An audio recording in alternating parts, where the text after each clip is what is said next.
Vamos a ver.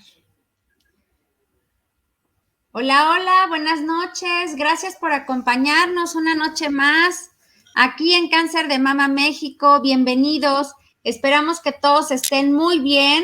Esperamos que les encante el tema porque la verdad es que este tipo de cuidados nos va a dar unos tips el doctor muy buenos. Yo soy Fabiola Ledesma. Quédense con nosotros. Es una gran conferencia. Y el día de hoy tenemos al doctor Genaro Correa. Doctor, buenas noches y muchísimas gracias una vez más por acompañarnos. ¿Qué tema va a ser el día de hoy? Hola, Fabi, ¿cómo estás? Gracias y también saludos a todo tu auditorio. Pues bueno, vamos a tener el tema sobre las etapas que atraviesa una persona tras conocer su diagnóstico de enfermedad terminal. Entonces, ese es lo que vamos a desarrollar esta noche. Perfecto, doctor. Pues bienvenido. Quédense con nosotros. Por favor, cualquier cosa que necesiten, háganoslo llegar por medio de los comentarios. Díganos desde dónde nos están viendo. Pónganos por ahí sus preguntas y qué temas quieren abordar con el doctor Genaro. Acuérdense que el doctor es tanatólogo, doctor cirujano, sexólogo. Tenemos muchísimos temas que puede checar el doctor. Lo estoy viendo de regreso, doctor, y lo dejo con el tema. Correcto, muchísimas gracias. Bueno, me presento, soy el doctor Genaro Arturo Correa Corona. Como mencionaba Fabiola, ¿verdad? Soy médico cirujano y partero, egresado del Instituto Politécnico Nacional, del Centro Interdisciplinario de Ciencias de la Salud. Tengo la especialidad en sexología, en medicina del deporte, soy tanatólogo clínico, soy perito en medicina, soy terapeuta shiatsu, tengo la especialidad en medicina tradicional china y estoy certificado como médico de la risa. Tengo la maestría en psicoterapia y medicina aplicada al deporte y tengo el diplomado en arteterapia y soy colaborador en la Academia de Educación Artística Online y gracias a la licenciada Fabiola Ledesma, ¿verdad?, que me invitó para participar también y colaborar con esta asociación de Cáncer de Mama México. Soy conferencista y facilitador de cursos, talleres y pláticas. Y bueno, actualmente sigo estudiando como alumno autodidacta de mecánica cuántica. Bueno, vamos a comenzar con este tema que es bastante interesante. Primero, ¿qué es lo que pasa? ¿Qué es lo que pasa cuando una persona llegamos a tener que ir al doctor porque hay alguna molestia en nuestro cuerpo? Generalmente lo que hacemos como buenos mexicanos es que nos automedicamos o le cuestionamos a alguna persona que esté en el área de la salud, alguna compañera enfermera, alguna persona conocida. Oye, ¿qué me puedo tomar? Fíjate que tengo dolor, me siento cansado, me siento mal, pero bueno, a lo mejor los remedios caseros pues no son suficientes y entonces comenzamos a cuestionarnos. ¿Qué pasa en mi cuerpo? ¿Verdad? ¿De qué estoy enferma? ¿De qué es lo que me sucede en mi organismo que no respondo a lo que son los tratamientos que debería de responder, ¿no? Entonces nos comenzamos a preocupar. Y en ese caso comenzamos a tener ya alguna duda. Comenzamos a percibir lo que es la enfermedad. Ya cuando estamos un poquito más pues alertados de ese padecimiento, de eso que no se nos quita, pues entonces acudimos con el médico. Y bueno, pues es frecuente que nosotros como médicos nos tengamos que apoyar en diferentes estudios de laboratorio, estudios de gabinete, ¿verdad? Entonces, pues de repente pues estamos dudando qué es lo que pasa. Nos hacemos este tipo de exámenes de laboratorio, nos toman sangre, nos ven biometría hemática, química sanguínea, examen general de orina, comenzamos a hacernos algunos estudios como rayos X, y bueno, pues todavía no mejoramos y vemos que no hay cambios a un estado de bienestar. Y entonces comienza una preocupación, comienza un alertamiento de nuestro estado de salud. Y todo este alertamiento, pues, nos conlleva a temer muchas situaciones. Yo encuentro de repente gente que cuando entra a esta etapa de alertamiento, comienza, aún sin estar en el área de la salud, a dejarse llevar por internet y comienzan a buscar y comienzan a leer cosas que no entienden o terminología médica que no entienden y comienzan a angustiarse, a estresarse y comienzan con problemas casi hipocondríacos, comienzan a ponerse el saco de determinadas enfermedades que a lo mejor no va por ahí el asunto. Y bueno, este no cambio del estado de bienestar, pues puede ir continuando. Y bueno, llega a haber en ocasiones un diagnóstico, llega a haber un diagnóstico de alguna enfermedad que puede ser algo serio, como puede ser un cáncer, como puede ser, ¿verdad?, un problema cardíaco, hipertensión, una diabetes, no sé, diferentes padecimientos. Y bueno, aquí en este caso, pues hay una actitud de los cercanos, de la familia, de los amigos, de los compañeros, y vemos conductas, el enfermo comienza a ver conductas que son sospechosas, ¿verdad?, de los familiares. Comienzan a manejar mentiras piadosas, hay cuchicheos, hay llanto, hay preocupación, hay sobreprotección. Y bueno, vemos aquí en esta caricatura, ¿verdad?, que el señor Eulogio le pregunta al doctor, entonces, doctor, ¿a mí qué me pasa? ¿Es grave lo mío? Dígame. Y atrás está su mujer diciéndole al médico que se calle. Y bueno, pues tiene que inventar una mentira el médico, ¿verdad? Y le dice, don Eulogio, lo suyo es una gastroenteritis mal curada y en un par de meses va a estar usted en la gloria, ¿verdad? Pero en la gloria del cielo. Entonces, se llega a ocultar cuando se sabe un diagnóstico de alguna enfermedad que puede ser potencialmente terminal, se llega a veces a negar dar esta información. Y esto se denomina la conspiración del silencio. Y esta conspiración del silencio va muy cargada de mitos. Aquí en México es muy común, así como en lo que es Centroamérica, Sudamérica, el que si se habla algo sobre la muerte, si se habla algo sobre enfermedades terminales, mucha gente puede estar pensando dentro de esos mitos que es atraer a la muerte a su casa. Y entonces se solicita no hablar sobre esto. Y esto también se manifiesta, esta conspiración del silencio, se manifiesta porque se puede pensar que es el que vamos a agravar a la persona, a la que es el paciente, al enfermo, ¿verdad?, con la preocupación. Esta conspiración del silencio es el acuerdo que puede darse por parte de familiares, amigos y en ocasiones por lo que son los profesionales, al tratar de alterar, ¿verdad?, la información que se le llega a dar al paciente con el objetivo de ocultarle un diagnóstico, un pronóstico o la gravedad de alguna enfermedad. Si el paciente, una de las cosas que aprendí en tanatología es que el paciente finalmente, cuando llega a estar en una enfermedad terminal, el paciente se da cuenta, no es absolutamente nada tonto, aunque se le oculte la información, el paciente sabe que algo está pasando.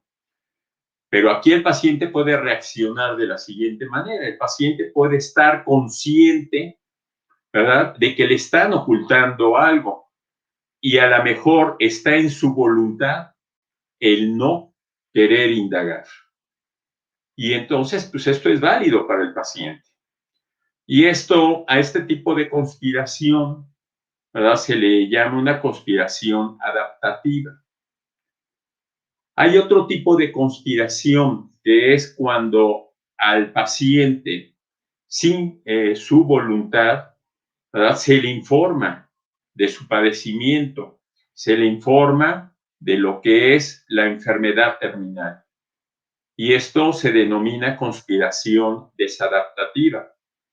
Esto va a ocasionar realmente en el paciente efectos como es la ansiedad, el temor, la incertidumbre, ¿verdad?, miedo, muchísimas cosas.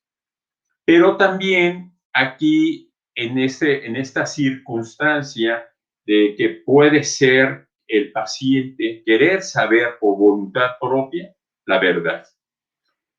Cuando yo doy consejería tanatológica a pacientes, les voy a poner un ejemplo. En una ocasión, un compañero médico, me pidió que diera una pequeña plática de tanatología a la familia de su suegra, que ella estaba enferma de un cáncer terminal, un cáncer de peritoneo, ya no era operable.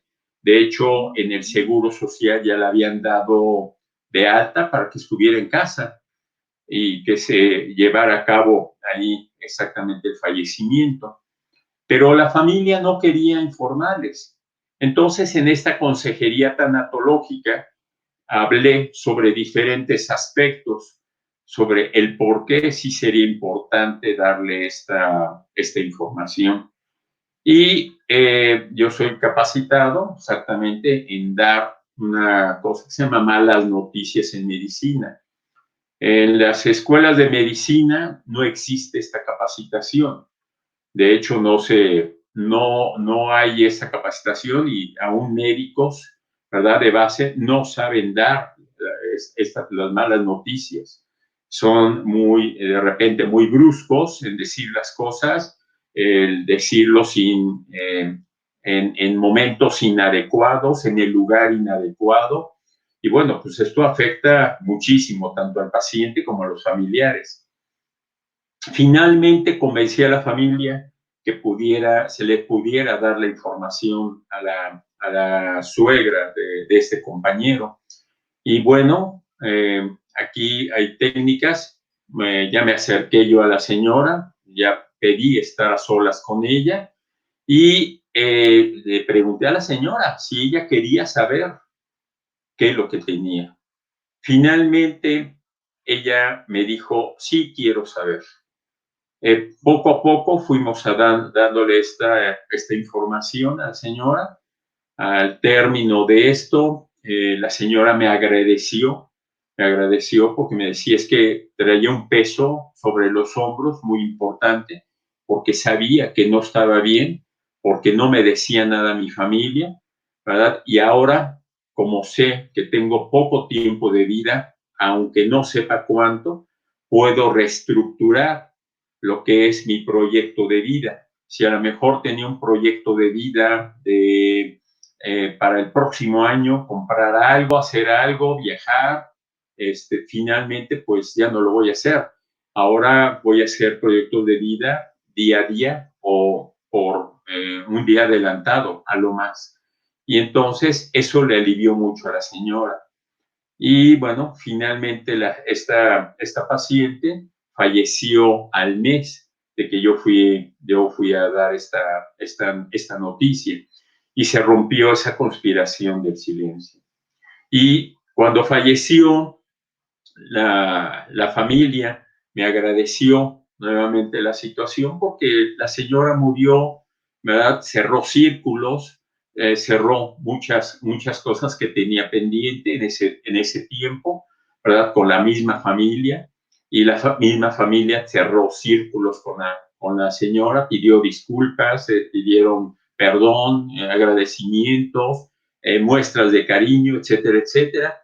Y ambas partes, ella partió con toda la tranquilidad y el efecto, el problema hacia la familia fue minimizado también de alguna manera, aceptando un poquito más fácilmente lo que fue el proceso de duelo. Cuando hay este tipo de situaciones, pues hay imaginación, la persona está muy preocupada, comienza a imaginar, como les mencionaba, muchas enfermedades, comienza a imaginar que ya se está muriendo, ¿verdad? Que va a sufrir, que va, no sé, puede imaginarse 20,000 cosas, no está atendiendo, se distrae fácilmente, hay esta incertidumbre que mencionábamos, comienza a crear, a elucubrar muchas posibilidades de diagnósticos. Y bueno, la evolución de la enfermedad, como mencionamos, pues va poco a poco progresando la enfermedad y esto va generando también emociones, ¿verdad? De miedo, de angustia, de no querer sufrir, de cuánto tiempo me queda de vida, qué es lo que va a pasar con la familia. Todo depende del contexto, la edad de la persona, depende de muchos factores que son ambientales para poder llevar a cabo un proceso con toda tranquilidad. Finalmente, si la persona enferma acepta recibir la noticia, pues va a haber un shock y va a haber incredulidad. De hecho, muchos pacientes sí están en todo su derecho y es válido, por supuesto, el que reciben un diagnóstico de alguna enfermedad terminal. Y ante esta circunstancia, pues bueno, pues puede existir, como más adelante lo vamos a ver, porque es también un duelo, ¿verdad? Va a haber una negación. Y en este momento la persona pues va a buscar otro médico, va a buscar otras opiniones, va a llegar, es más, hasta situaciones, ¿verdad? Que puede ser de brujería o puede ser cosas mágicas, pensamientos mágicos para curarse, diferentes circunstancias. Va a tratar de agotar todas las posibilidades para refutar el primer diagnóstico o el diagnóstico de la enfermedad terminal. En la medida que otros médicos que sean preparados vayan corroborando este diagnóstico, pues entonces se presenta una intensa reacción emocional. Hay insomnio, hay llanto, hay tristeza, hay depresión, hay muchas emociones que van a pasar por la cabeza de una persona con un diagnóstico de este tipo, de esta magnitud. Desde el punto de vista médico, el enfermo terminal es aquella persona que sufre una enfermedad y que se encuentra en la etapa final de ella, sin posibilidad de recuperación, ya sea porque no se conoce una cura específica a la condición que posee, al tipo de enfermedad, o porque el estado es muy avanzado de la enfermedad y no permite mejora alguna y tiene una sobrevida máxima de 6 meses. Aquí hago una pequeña, pues un paréntesis.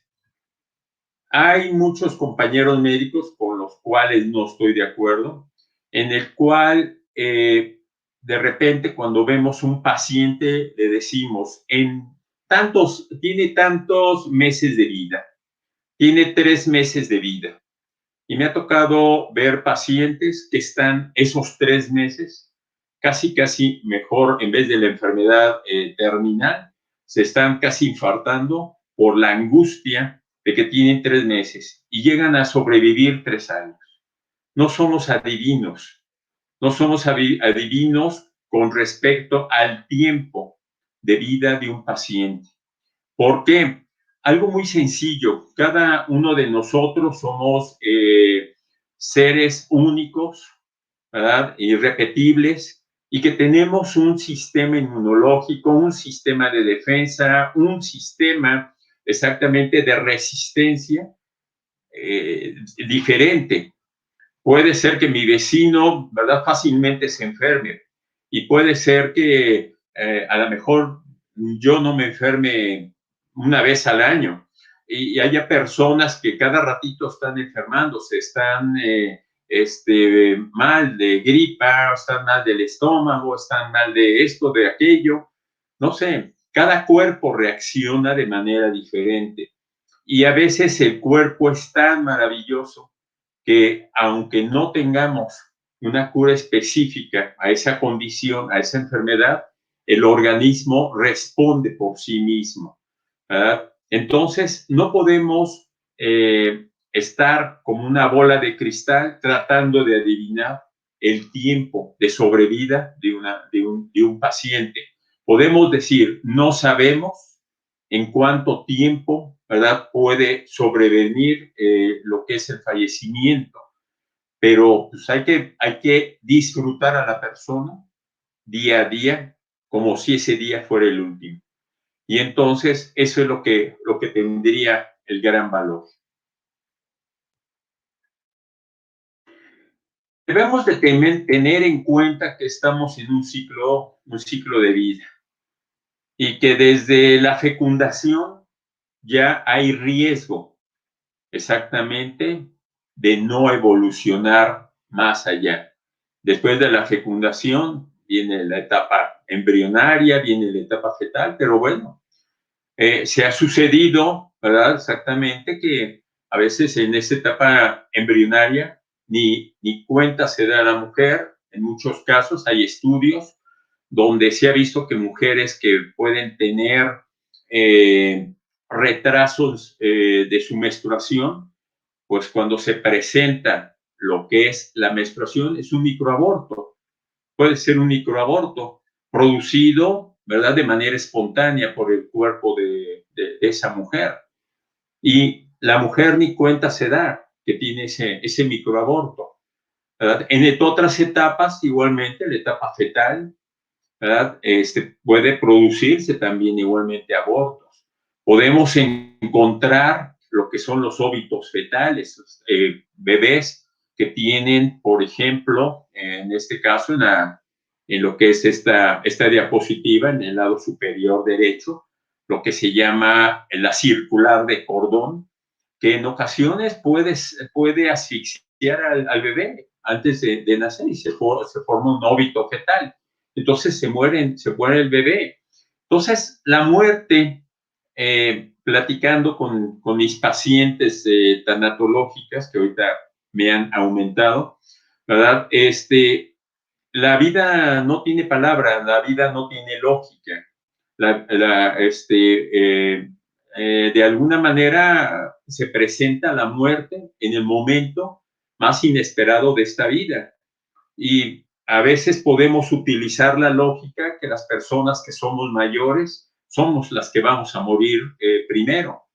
Tengo una paciente la cual, pues, desgraciadamente falleció uno de sus hijos, exactamente por una bala perdida.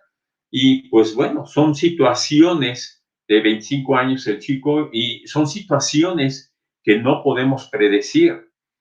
Todos estamos en una rayita, ¿verdad? Entonces, tenemos que vivir la vida día a día, en el aquí y en el ahora, porque no tenemos, como dice un dicho, la vida comprada.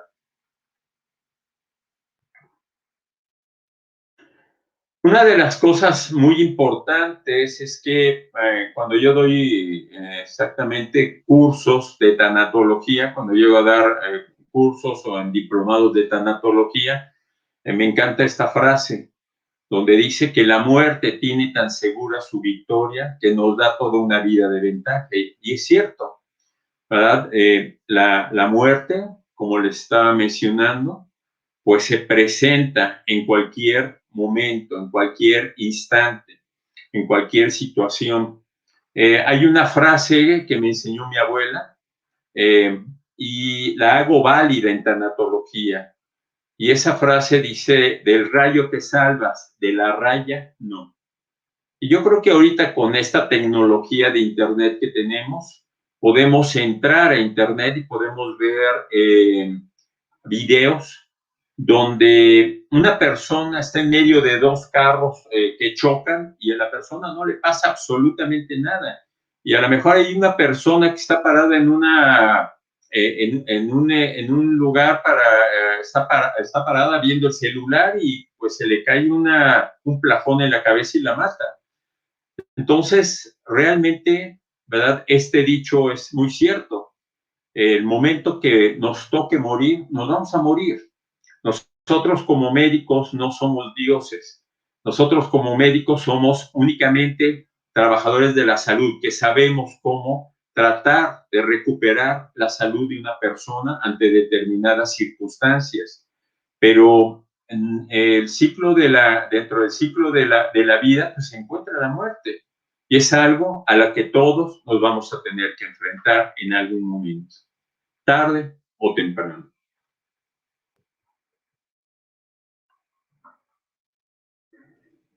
Mencionábamos que la pérdida de la salud, pues también es un duelo. Nosotros como tanatólogos no trabajamos únicamente con personas que han perdido, que están perdiendo la vida. Trabajamos con cualquier tipo de pérdida.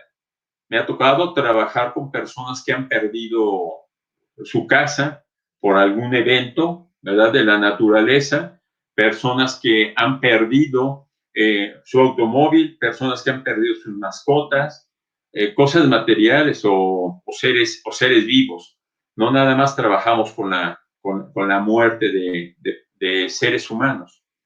Y finalmente, el que una persona tenga un diagnóstico de una enfermedad terminal, pues es una pérdida del estado de salud, es una pérdida, ¿verdad?, de su proyecto de vida, es una pérdida de lo que es a lo mejor el poder seguir siendo independiente. Entonces vienen muchas circunstancias que hay que saberlas manejar y eso es lo que trabajamos exactamente en tanatología. Y dentro de estas etapas de duelo, ¿verdad?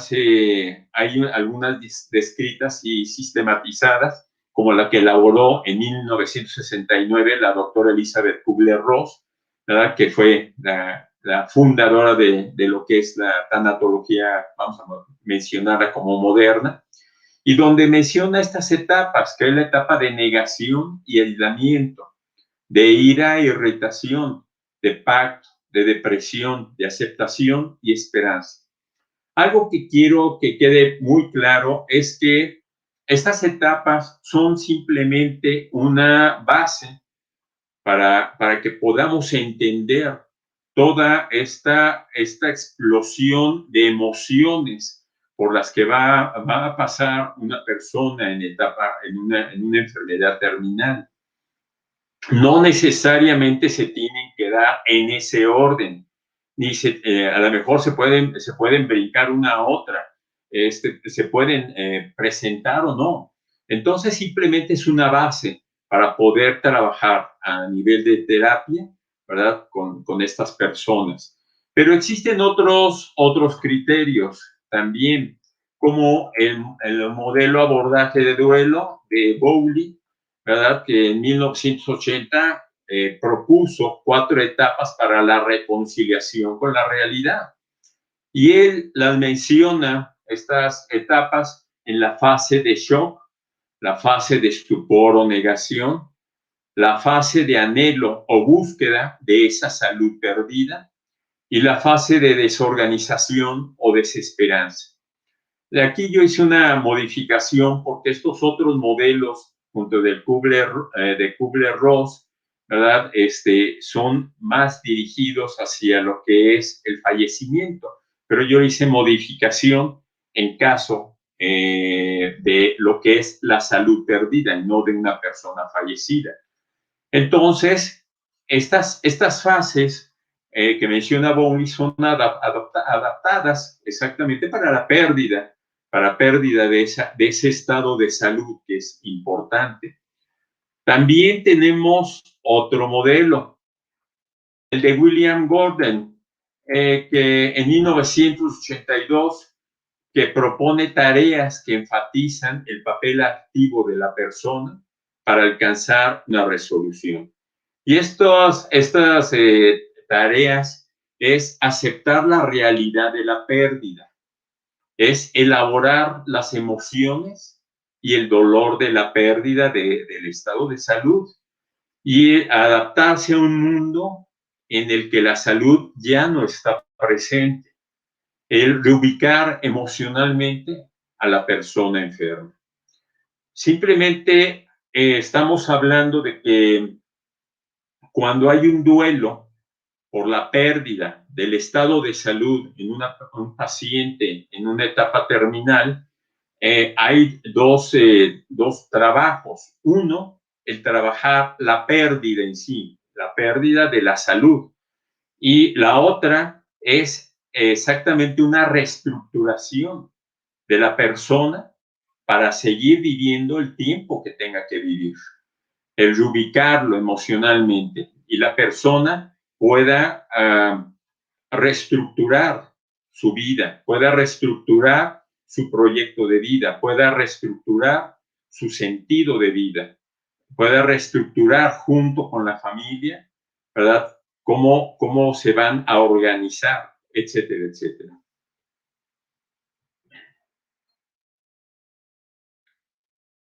Finalmente, la persona que tiene un diagnóstico de una enfermedad terminal, dentro de su proceso de dolor va a estar oscilando entre esa pérdida y esa reconstrucción de los que estamos hablando, en los cuales se da un valor positivo o negativo.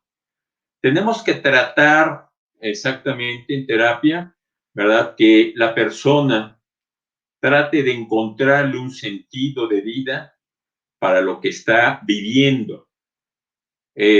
No es preguntarme el por qué a mí, yo preguntaría, ¿y por qué no? Algo tan sencillo, a cualquiera de nosotros nos puede tocar una enfermedad terminal. Si no es buscar exactamente el para qué me está tocando esta enfermedad terminal, qué me está haciendo reflexionar sobre mi vida, qué es lo que me falta hacer, qué es lo que me falta vivir, qué es lo que me falta luchar. No sé, en este caso es exactamente trabajar con las emociones y la situación que el paciente puede confrontar o evitar hacia la enfermedad. En este caso, podemos encontrar pacientes que pueden pasársela quejándose todo el resto, ¿verdad? O el poco tiempo que tenga de vida. Yo estuve trabajando en el Hospital 20 de Noviembre, estuve dando también pláticas en grupo de cáncer y de este caso encontraba a veces señoras que se la pasaban quejándose, pobrecita de mí, tengo cáncer, me voy a morir, pero no hacía nada, únicamente. Otras personas encontraban un sentido de vida. Yo recuerdo en una ocasión en lo que es la sala de espera de lo que es oncología médica, que había una señora que tenía cáncer de mama. Ahí todas las pacientes estaban cabizbajas, todas meditabundas, tristes, no se querían ni mover. Y esta señora llegó y comenzó a cantar. Y al poco tiempo comenzaron otras señoras a seguirle, comenzaron a cantar. Y entonces el tiempo que estaban ahí esperando la consulta, que a veces eran horas, pues se hizo más corto, se hizo más positivo la situación. Y en otra circunstancia, otra paciente que también conocí ahí en el hospital 20 de noviembre, en la cual también tenía un cáncer ya terminal.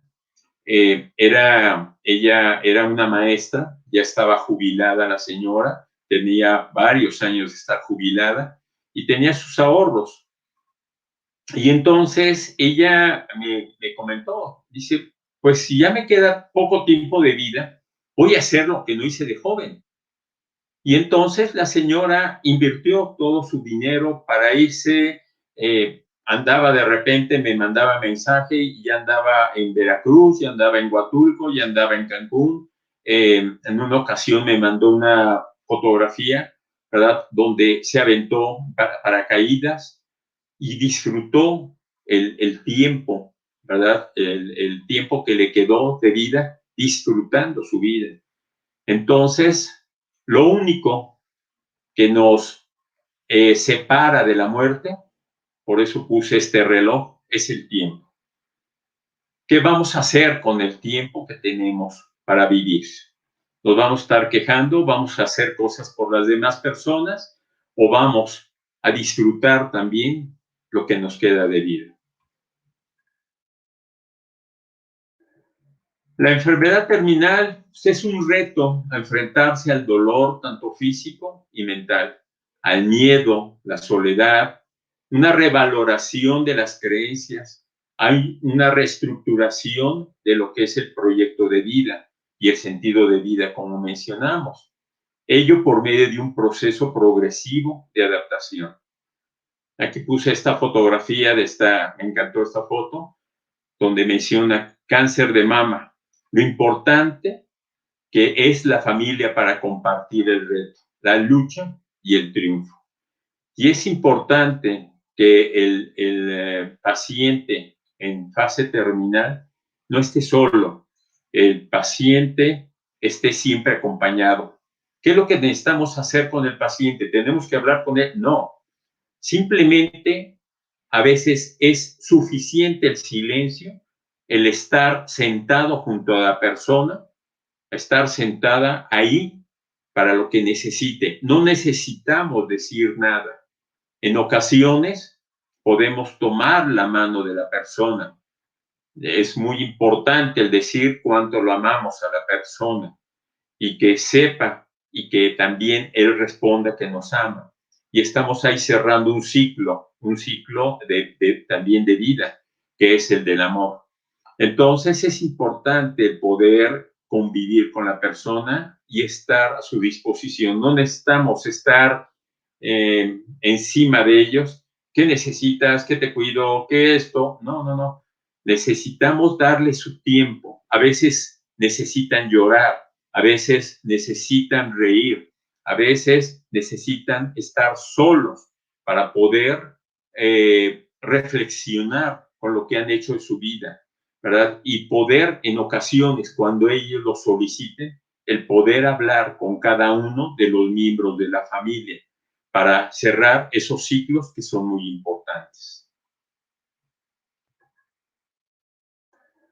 Dice Carl Rogers, me doy cuenta que si fuera estable, prudente y estático, viviría en la muerte. Por consiguiente, acepto la confusión, la incertidumbre, el miedo y los altibajos emocionales. Porque ese es el precio que estoy dispuesto a pagar por una vida fluida, perpleja y excitante. Depende de nosotros, de cada uno de nosotros, de poder trabajar nuestra propia vida, trabajar nuestro sentido de vida antes que estemos en una enfermedad terminal. Y si lo estamos, no estamos lejos de poderlo trabajar y hacer una vida exactamente fluida, perpleja y excitante. Y todavía poder disfrutar ese tiempo que nos quede, el tiempo que sea posible.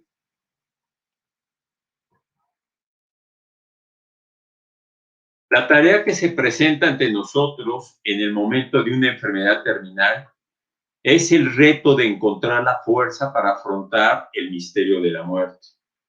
El reto es encontrar la fuerza interior que nos permita vivir mientras esperamos la muerte, en lugar de ir muriendo mientras todavía estamos vivos. Una de las cosas importantes es que tenemos cada uno de nosotros una libertad de poder escoger qué podemos hacer de nuestra vida. Y tenemos que escoger una actitud para afrontar ese misterio de la muerte. Como mencionaba, podemos quejarnos, luchar por otros o bien disfrutar lo que nos quede de muerte, lo que nos quede de vida, perdón. Y en este caso es importante también esa actitud que tengamos, tener una actitud positiva. Finalmente, todos nos vamos a morir, tarde o más temprano.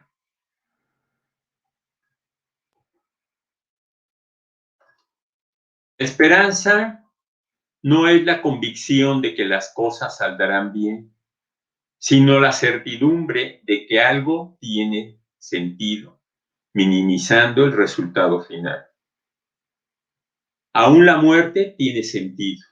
Aún en la muerte tenemos ese sentido de vida. Cuando estamos más cerca de la muerte, es cuando más valoramos la vida. ¿Por qué tenemos que estar cerca de la muerte para valorar la vida? Comencemos desde ahora. Comencemos a valorar lo que es la vida que tenemos. ¿Cuáles son los miedos que enfrenta el enfermo terminal? El enfermo terminal tiene miedo al dolor físico y emocional, a los procedimientos médicos que son invasivos y caer en lo que es la distanasia. La distanasia son todas las medidas, de alguna manera de urgencia que aplicamos los médicos, como es la resucitación, el intubamiento, todo ese tipo de situaciones que hacen en ocasiones sufrir más al paciente. Como médicos, tenemos que tener un poquito más de ética. Sabemos que el paciente tiene una enfermedad terminal. Pues sí, pero ¿para qué le estamos dando medicamentos para el cáncer? Si ya está invadido y no lo vamos a curar, ¿por qué no le damos mejor cuidados paliativos? Los cuidados paliativos son exactamente los medicamentos que le van a quitar lo que son las molestias y van a ser más llevaderas de las molestias que lo pueden aquejar. ¿Cómo qué? Como es la náusea, como es el mareo, como es el cansancio, como es el vómito, diferentes molestias que puede tener, la fiebre. Entonces, dale medicamento, dale sedantes, darle algunos remedios, ¿verdad? Para que la persona pueda disfrutar, darle una calidad de vida y permitir que al final de su camino tenga una muerte digna. Eso es lo importante de darle en esos procedimientos en el enfermo terminal. ¿Para qué me sirve seguirle dando quimioterapia al paciente? Por supuesto, se lo tenemos que poner como una opción. Ya también, igualmente como médicos, les tenemos que explicar cuáles son las consecuencias y cuáles son las circunstancias por las que sería conveniente no continuar a lo mejor en una paciente con cáncer con la quimioterapia, si no la va a curar y le va a causar más problemas. Entonces, si la paciente decide sí continuar, adelante. Como médicos tenemos que respetar la voluntad del paciente, del enfermo. Pero si no, démosle cuidados paliativos.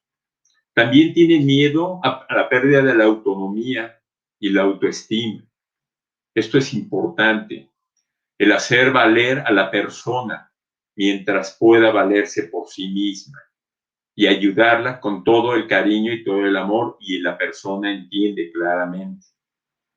Tiene miedo a la autoimagen deteriorada y al aislamiento social.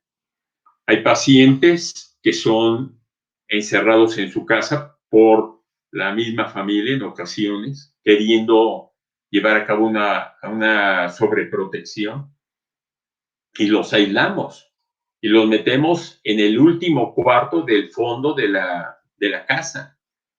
Y allá lo tenemos y ya no los volvemos a sacar. Eso deteriora, ¿verdad?, su imagen y el aislamiento social. Simplemente, yo creo que ese aislamiento social lo estamos viviendo los que nos decimos que estamos sanos, ¿verdad?, simplemente con esta pandemia. Y hay mucha gente que está harta de ese aislamiento social. Necesitamos estar en sociedad, estar con otras personas, pero en este caso es por la pandemia, pero en otras circunstancias debemos de tratar de evitarlo. Debemos de evitar exactamente que haya un abandono sociofamiliar y laboral. La familia, cuando hay una persona enferma, pues bueno, a veces la misma familia le da lo que les menciono, el síndrome de Poncio Pilatos: me lavo las manos a ver quién se hace cargo, ¿verdad?, de la persona enferma, y yo me lavo las manos y nada más acudo de vez en cuando o hablo por teléfono y pues con eso es suficiente, ¿no? Y también, pues a nivel laboral, si la persona trabaja o trabajaba, pues tratar de que la persona tenga alguna utilidad durante su estancia en casa. También el enfermo terminal tiene miedo al abandono del equipo de salud. A mí me ha tocado ver en hospitales que a veces estos pacientes, como son en ocasiones muy demandantes por el dolor que tienen, las molestias que tienen, pues el equipo de salud se va haciendo a un lado, no lo atienden, tardan en atenderlo, hay otras cosas, esta persona se vuelve una latita, no sé, diferentes circunstancias. También tiene miedo la persona a no cumplir su proyecto de vida. Aquí, ante una enfermedad terminal, pues la persona tiene que reestructurar ese proyecto de vida, y la familia y los amigos, pues tratar exactamente que se cumpla ese proyecto de vida en la medida que se pueda. Y el miedo también que se tiene, pues son las consecuencias sobre la familia. Dentro de este miedo que tiene la sociedad mexicana, muy arraigada, de que no hablemos de la muerte, es muy probable que un enfermo terminal no tenga lo que es su testamento, no tenga su voluntad. Y entonces, finalmente, esta persona, si no hace un testamento, pues va a llevar a consecuencias sobre la familia, porque a lo mejor los bienes que estaban a nombre de este enfermo terminal, pues van a comenzar a estar, a meterse a juicios y problemas económicos para la familia, problemas legales, problemas, no sé, diferentes aspectos económicos. Y entonces esto también es algo que se debe de hablar con el enfermo terminal, y los que no están enfermos terminales también arreglar y tener a tiempo. Otro temor que es bien importante y que generalmente no se habla es el temor que viene del mundo oculto, que es la conciencia. Y que este temor de ese mundo oculto puede estar mediatizado por las concepciones religiosas, místicas, educativas, filosóficas o propias, que sugieren una reflexión de lo vivido y lo que hay por venir, lo logrado y situaciones inconclusas. Y también se da aquí lo que son sentimientos encontrados, como es: tengo ira, hay algo que no resolví con alguien y estoy enojado, estoy muy molesto.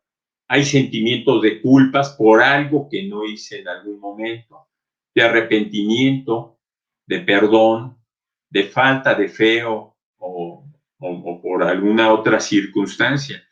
Y son de alguna manera como claritos que la persona va a traer metidos, ¿verdad?, dentro de lo que es su conciencia.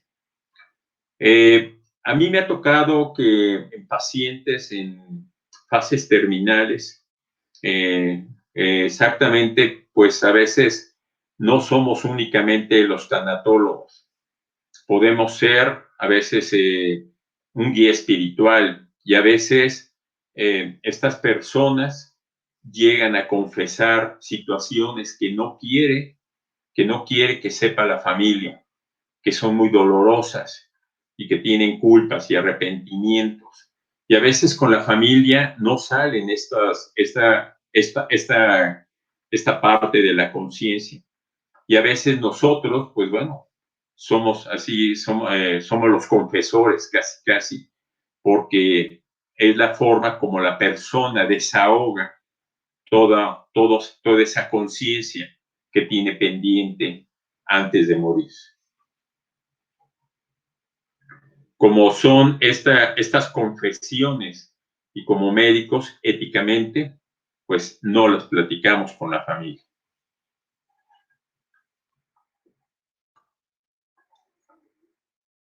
Dice Lao Tzu, si estás deprimido, estás viviendo en el pasado. Si estás ansioso, estás viviendo en el futuro. Si estás en paz, estás viviendo en lo que es el presente. De alguna manera, tenemos que vivir en este presente. El pasado, no podemos regresar al pasado y no vamos a poder resolver nada al pasado. El futuro todavía no llega y el presente lo tenemos aquí y ahora.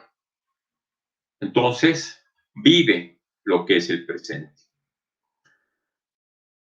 En determinadas circunstancias, la persona que tiene una enfermedad terminal siempre, generalmente, tiene pensamiento también suicida. Puede tener ese pensamiento. Hay que cuidar a esa persona porque puede cumplir ese pensamiento en una acción de tipo suicida. Tenemos que estar pendientes de ese paciente terminal. Tenemos que estar cuidándolo. Tenemos que cuidar su salud mental, porque si no, esto se puede volver, desgraciadamente, una realidad. Pero bien, ¿cuáles son los derechos del enfermo terminal? Estos derechos fueron decretados en 1990 por la OMS, por la Organización Mundial de la Salud. Y esos derechos es el estar libre de dolor.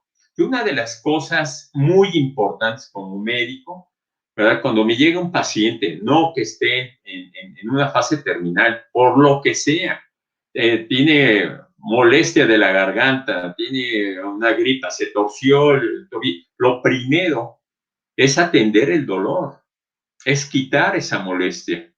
Es algo que para mí es primordial, el poder quitar el dolor. Un paciente en una etapa terminal, todas las lesiones que puede estar ocasionando la enfermedad, las lesiones, porque estamos hablando de un enfermo terminal, puede ser una persona que haya sido balaceada, una persona que haya sido atropellada, ¿verdad? Y no va a lograr sobrevivir. Bueno, lo primero es estar libre de ese dolor.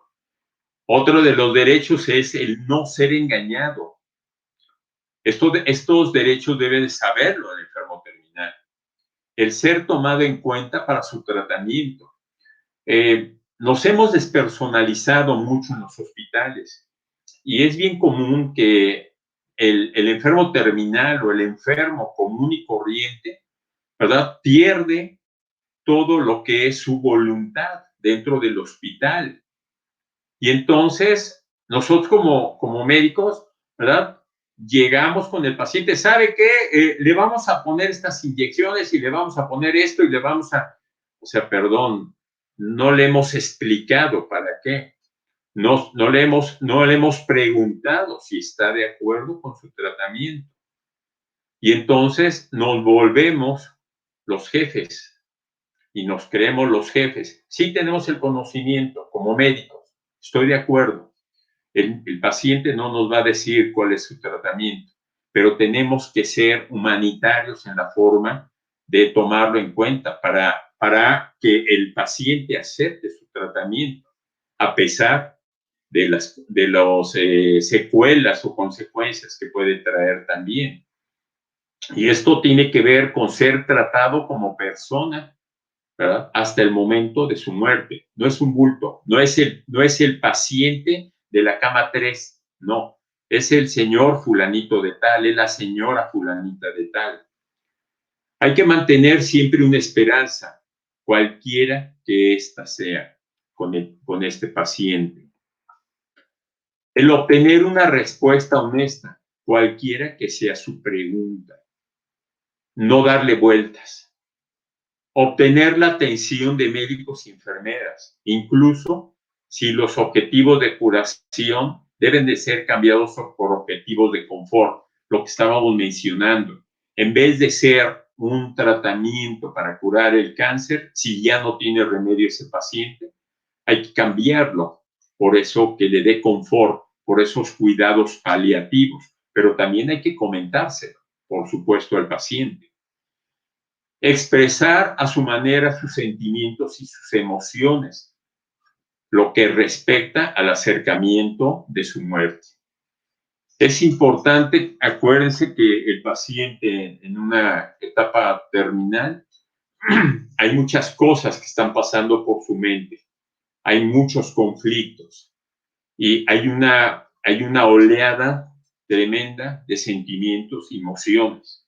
Y tenemos que entenderlos como tal, tenemos que tratar de comprenderlos. No nos podemos poner en sus zapatos porque nosotros no nos estamos muriendo, pero sí tratar de ser empáticos con ellos y tratar de apoyarlo en lo que se pueda. Y en esto es el recibir ayuda de su familia y también es otro de los derechos del enfermo terminal que su familia reciba una atención desde el punto de vista tanatológico para la aceptación de esta parte final del ciclo de la vida, que es la muerte de este paciente. Otro derecho es conservar su individualidad y no ser juzgados por sus decisiones, que pueden ser contrarias a las creencias de otros. A lo mejor yo como médico le puedo decir al paciente, es que necesitamos operarlo por eso. Y el paciente va a decir, bueno, ¿para qué me van a operar? Tengo el 80% de probabilidades de quedarme en la plancha. ¿Por qué? Porque no quiero que me operen. Prefiero dormirme aquí, ¿verdad? Y a lo mejor ver a mi familia o comunicarme con mi familia y más a gusto, ¿no?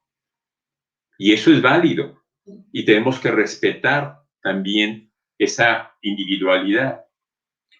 El ser cuidado por personas sensibles, humanitarias, aquí le agregaría, y competentes, que van a intentar comprender sus necesidades, ayudándole, no perjudicándolo o regañando al paciente, ¿verdad? Ayudándole también a enfrentar la muerte, por supuesto. El no morir solo. Ahorita tenemos ese conflicto tremendo por la pandemia, porque muchos de los pacientes están muriendo solos. Sé que el equipo de salud es insuficiente en muchos hospitales y ante pacientes que están muriendo, que van a morir probablemente solos, pues hay algunas personas del área de la salud que hacen este acompañamiento hacia el paciente, aunque no sea el familiar, hacen el acompañamiento, pero a veces están muy saturados y desgraciadamente a veces estos pacientes pues llegan a morir solos. porque no pueden estar los familiares en ese momento con ellos. El tratar de que morir en paz y con dignidad, esto es muy importante también. Y que su cuerpo sea respetado después de la muerte. Esto también es importante, el ser tratado como un ser humano. Yo me acuerdo en la escuela de medicina, donde estuve de directivo, estuve en un puesto directivo, que en el anfiteatro, desgraciadamente, muchos compañeros médicos, ¿verdad?, de anatomía, pues dejaban que los alumnos pudiesen a veces chacotear un poco con los cuerpos. Desgraciadamente esto sucedía. Habían otros compañeros que no, sí los ponían en orden, ¿verdad? Pidiendo el respeto de estos cuerpos, que aunque eran de personas desconocidas, yo les comentaba a los alumnos, son de personas desconocidas, pero que nos están prestando su cuerpo para que nosotros, como médicos, podamos aprender de ellos. Y esto es importante, ese respeto. Debemos de enfrentarnos al vacío para alcanzar la plenitud. Una vida plena es cuando se ha vaciado el miedo a lo que es la muerte. No podemos vivir a la zozobra de que en qué momento se presenta la muerte. Hace poquito comentaba con un paciente, decía, híjole, qué malo que no sepamos cuándo vamos a morir. Y yo le decía, fíjate que todo el mundo imagínate que todo el mundo supiéramos cuándo vamos a morir. Si yo me tocara mañana morir, pues me muero antes de un infarto por el estrés de saber que mañana me iba a morir, ¿verdad? Entonces, bueno, tenemos que vivir la vida plena y tenemos que vaciar de nuestra mente, vaciar de nuestro corazón lo que es ese miedo a la muerte. La muerte va a llegar en el momento que tenga que llegar, ni más ni menos. La vida y la muerte son complementos. Apreciar la no existencia nos permite existir más plenamente. Lo que les mencionaba, cuando nos acercamos a la muerte, la vida cobra más vida. Si no es aquí y ahora, pues es una ilusión, es un dicho zen. Y bueno, finalmente Jaime Sabines, en uno de sus poemas, nos dice, alguien me habló todos los días de mi vida al oído, despacio, lentamente. Me dijo, vive, vive, vive. Era la muerte. La muerte la tenemos siempre a nuestro lado derecho. En cualquier momento se puede poner delante de nosotros. Pero mientras esté a nuestro lado derecho, es nuestra compañera y no le tenemos que tener miedo. En algún momento se pondrá al frente de nosotros y tendremos que abrazarla.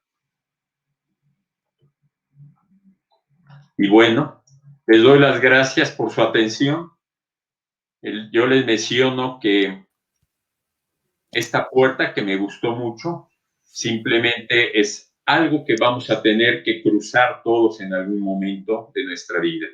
Y tenemos que vivir la vida en el aquí y el ahora. Muchas gracias por su atención y estamos... Gracias a usted, doctor. La verdad es que padrísima. Muchas cosas se nos quedan, en particular a mí, ¿no?